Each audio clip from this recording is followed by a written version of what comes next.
Pretty woman walking down the street. Pretty woman. This is the building that Pretty Woman was filmed. The hotel.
Hello, it's July 24th, and I really haven't been in the mood to vlog the last few days. I mean, I've done a few video clips and stuff, B-roll, and I did that little montage that you saw, but I really haven't been feeling like doing much vlogging, and I haven't been doing that much reading either. So I'm currently over at my brother's house. I've been staying here for the last few days, and that's been wonderful. I'm gonna stay here one more night and then go back over to my dad's house and pack up all my stuff. And then I will be heading off on my journey. But today I'm taking a really relaxing day. My brother's off on a job. He had to leave for San Diego. His girlfriend will be coming home late tonight, so I get the house to myself. And I did start a challenge that I probably shouldn't have started, but I've got FOMO.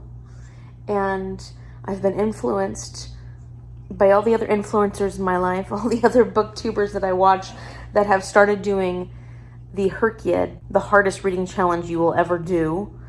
And I'm gonna do it. I'm doing it. I'm really excited, actually.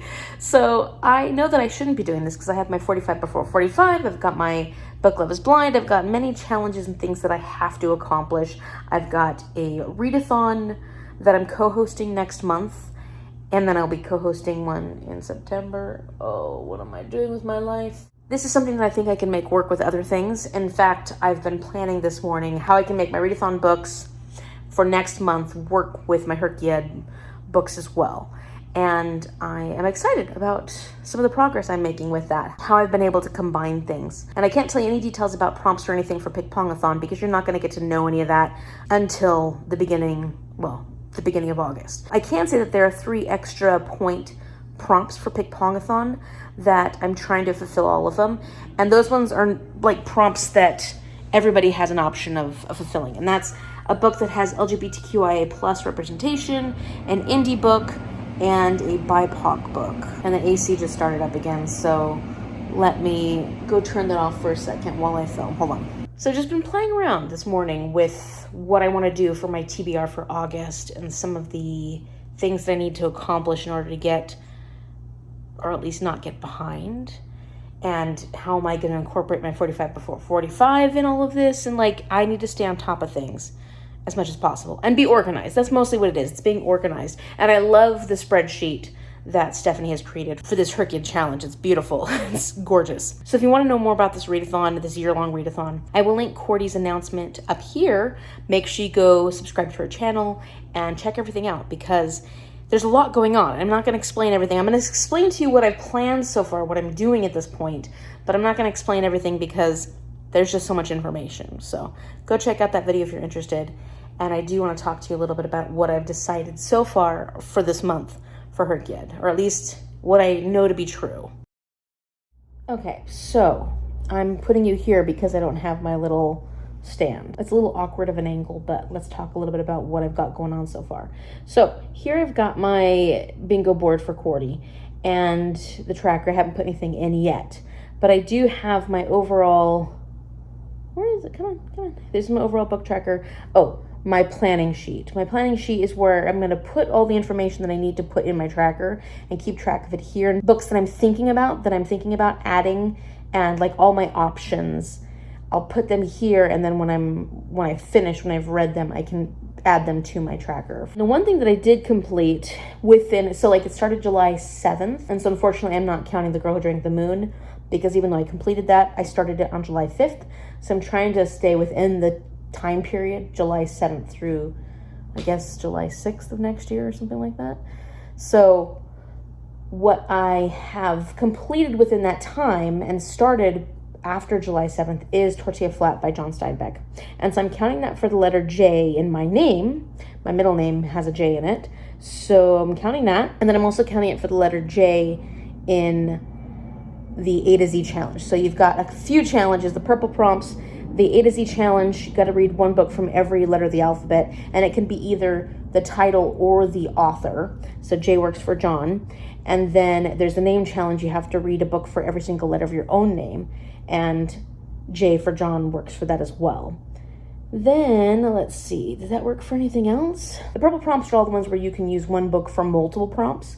The white prompts, you can use purple prompts for them, but you can't stack white prompts. You can't do multiples for white prompts. So as far as my white prompts go so far, the only thing I was thinking about at this point is I'm currently reading The Time Machine, and that's by H.G. Wells. It's a classic. And the adaptation that I found that goes with it is called The Time Ships by Stephen Baxter. The only problem is I don't own The Time Ships, but I will already have completed that classic within this time period, so that might work out really well. The other possibility, and this is books that I own, I do own The Story of King Arthur and His Knights by Howard Pyle. And I do also own Blood Marked by Tracy Deonnin, and the Legend-Born series, whatever it's called, is an adaptation of the Story of King Arthur and all that stuff. So I figured that might work, and I own both of those. I do own other options as well, and I probably have adaptations and retellings as well of those classics. But this is one I think that I could see myself getting to. Like, I could see myself getting to these ones before the year is out. The Story of King Arthur and His Knights. I do enjoy King Arthur and the Knights of the Round Table stories. And I've already read Legend-Born, would like to read the next book in the series because it was a gift to me. So that might happen, or I might just read Time Ships, which is the adaptation of The Time Machine. We'll see.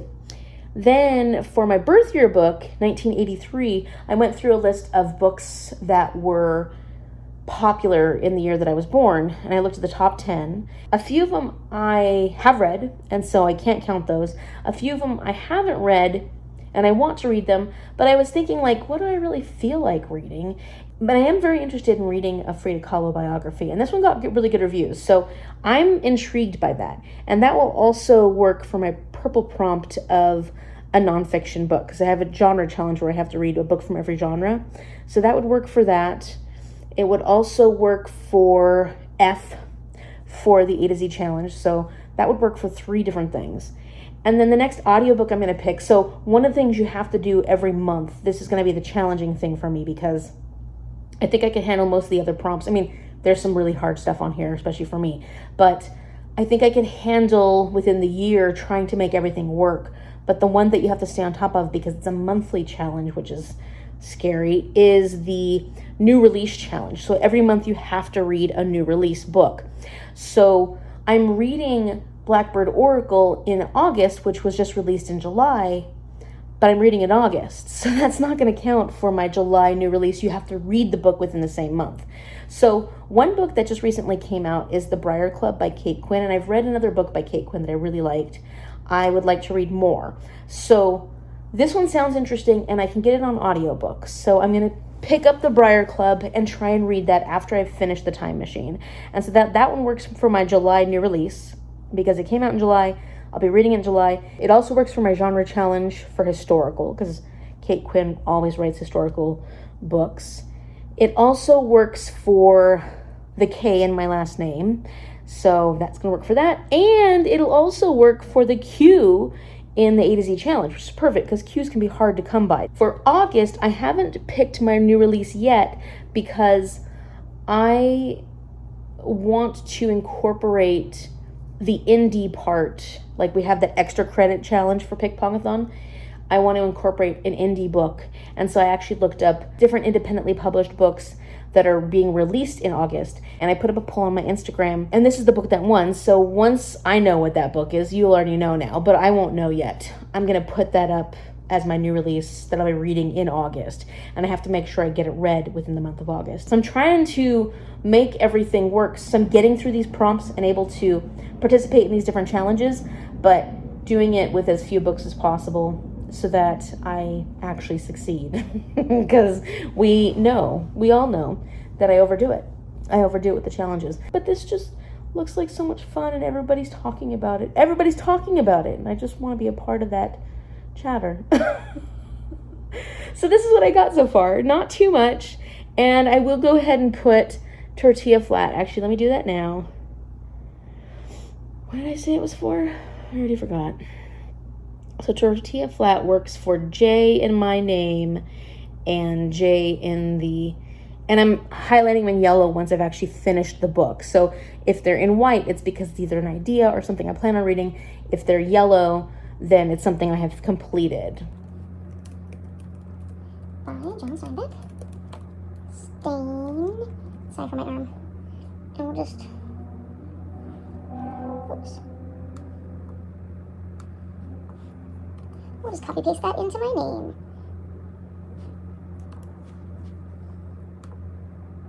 Perfect. Perfect, perfect, perfect. Okay, so.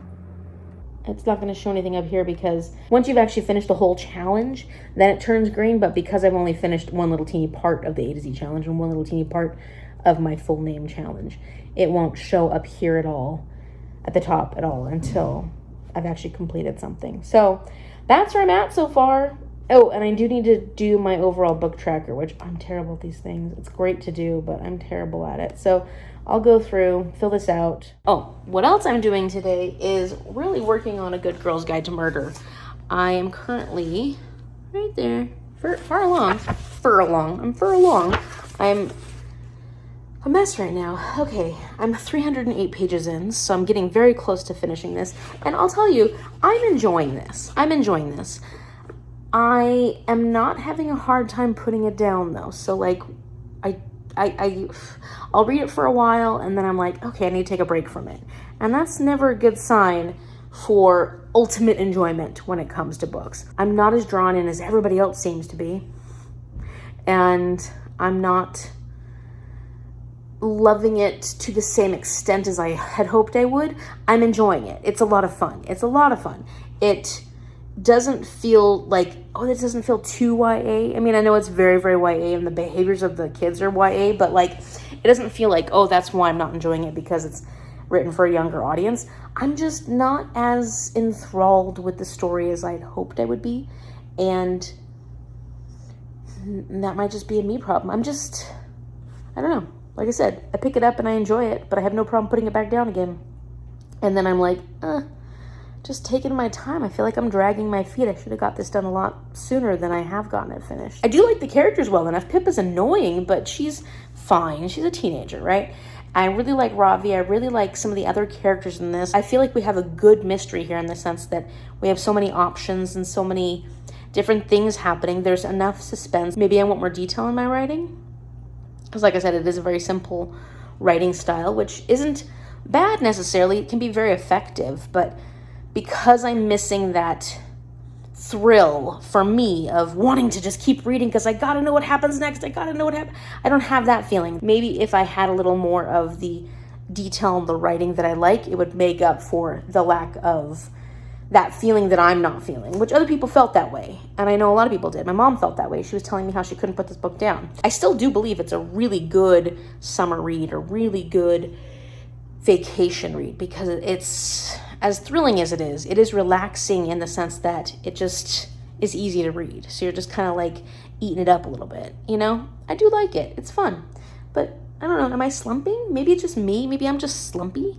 Or maybe it's just not the perfect story for me, which is okay, because not every book's going to be perfect for everybody. I'm going to keep reading it, and I can't wait to talk about it, and I can't wait to see what happens. And it's going to at least be a 3.5, if not more. I forgot to close out the vlog from yesterday. So if you like this video, give it a big thumbs up and subscribe so you can see what happens as I continue on my travels, because they're not quite over yet. Thank you so much for watching. I will see you later. Bye.